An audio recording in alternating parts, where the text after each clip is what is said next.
Welcome to our channel. Today we how to activate an account transfer to eTrade easy tutorial step by step clearly. To activate an account transfer to eTrade, start by logging into your eTrade account. Once logged in, go to the Account tab. From the drop-down menu, select Transfers. You will see an option that says Transfer an Account.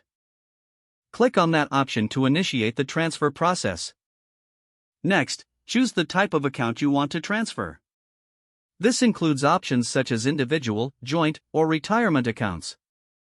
After selecting your account type, you'll need to provide the details of your current brokerage. Enter the name of your current brokerage firm. Then, input your account number and any additional information required. eTrade may also ask for your social security number for verification purposes. Follow the prompts to grant eTrade permission to access your account information. Review the transfer details carefully to ensure all information is accurate.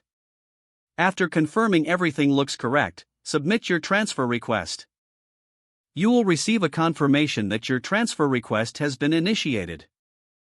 eTrade will then process your request and communicate with your old brokerage. This process typically takes a few business days to complete. Once the transfer is successful, you will be notified via email. Check your eTrade account periodically to verify that all assets have been successfully transferred. If you have any questions or need assistance during the process, don't hesitate to contact *Trade's customer support for help. If the page does not load, refresh the browser or try again in a private or incognito window. Make sure you are using the correct email address, then retype it carefully to avoid small typos. If your password is not accepted, use the reset option and create a new strong password you can remember. Check your spam folder for verification or security emails, then complete any requested confirmation steps.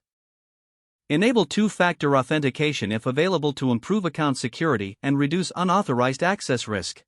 After signing in, review your profile details so your contact information and settings are accurate and current. If you see an error message, note it down and try again after restarting your device and internet connection. Log out when you finish, especially on shared devices, to keep your account and payment information secure.